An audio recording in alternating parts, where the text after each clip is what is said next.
1969. Pan Am introduces the incredible, the largest, fastest, most comfortable plane in history.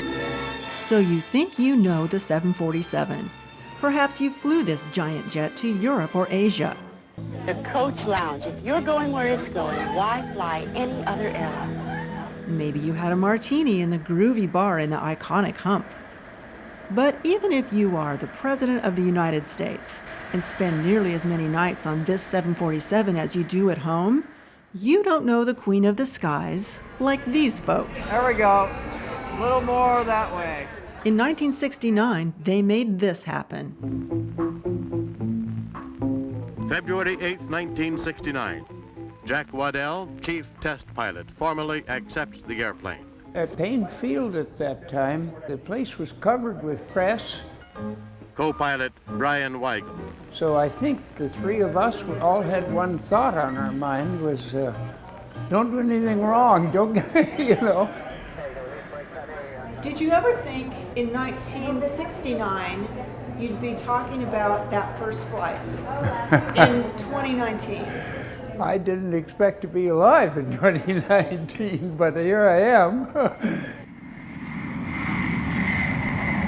50 years after test pilot Brian WYGLE was one of 3 crew members who flew a 747 for the first time, We want to bring him down a little more, Gene.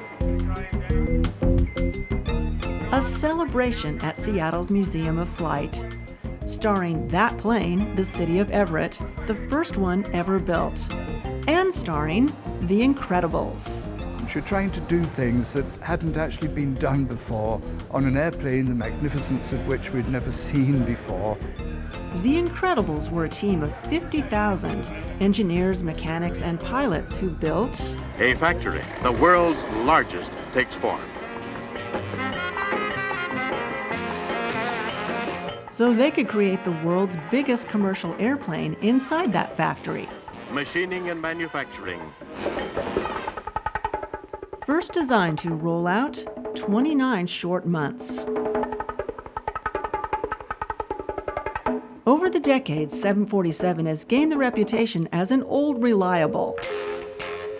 But the talk at this party about the birth of the jumbo jet was full of adventure and misadventure, like this incident with a test plane in Renton. Long plane, short runway, nobody hurt. And there are other stories you may not have heard. All of a sudden, the blast from the engine hit the front end of the station wagon and lifted it up about 3 feet. And I thought we were going to tip over. We lost all our gyro-operated functions in the cockpit. So one by one, my instruments went dead. I did some terrible thing with the arithmetic, and basically the wheels locked up on landing and popped all the tires, and I knew I would be fired for that. John Hope was just 26 years old when he became chief engineer of the flight simulator for the 747. As the plane took shape, he toggled between the real plane and the simulator. One day he got some figures wrong. Remember, this is the analog age. And popped the tires on the real plane. When he wasn't fired, he used the incident to improve the simulator. I now had personal experience. When the tires burst, what does it feel like? Everything the Incredibles did was punctuated by urgency. Boeing had borrowed lots of money from lots of banks to develop 2 trailblazing planes, the 747 and the Boeing SST.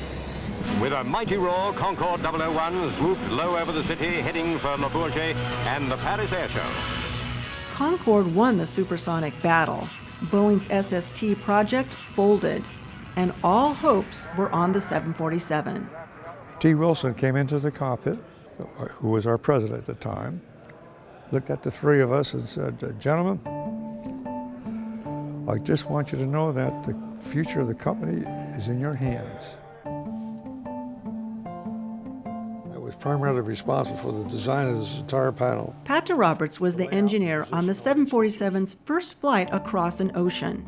His crew was ordered to fly to the Paris Air Show, even though the range of the plane was untested. And the engines? Soon after liftoff, all 4 engines went into overheat. The crew decided to head toward Paris to see if the engines would cool down once they built up some speed. So it was interesting. And it worked. 747 was a hit at the air show, but those Pratt & Whitney engines continued to plague the program.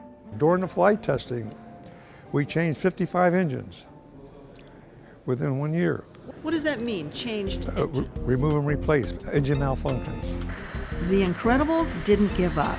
They got to the bottom of the engine problem and invented a fix. And that kicked off the wondrous days of affordable, spacious, delicious travel. Japan Airlines has captured the spirit of the Japanese garden aboard its new spacious 747 Garden Jet. In the early days too, we had the caviar card. Caviar and pate. I remember one time having to do eggs to order for 36 people in first class. Everybody that works on it just falls in love with it. So I would like to honor everybody that's worked on it, and I would suggest a toast, but I don't have any beer or wine here. As the 747 pioneers wrap up this flight down memory lane, there's a bittersweet realization. This may be one of the last gatherings of the Incredibles. In part, I am here for the people that can't be here. But all of my bosses that I worked for are now deceased, and so I'm kind of here for them.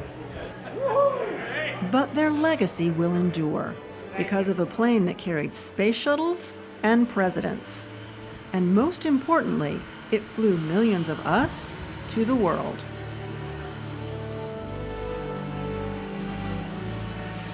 We made an airplane that actually changed world commerce history. And that was pretty emotional. Next time you visit the Museum of Flight, spend some time with this first 747, and maybe, just maybe, you'll hear the voices of the Incredibles. I guess this sounds complacent or something, but that thing is just ridiculously easy to fly. It's just a pilot's dream. I enjoyed the excitement, which is a part of my heart to this very day. And an echo of that maiden flight half a century ago.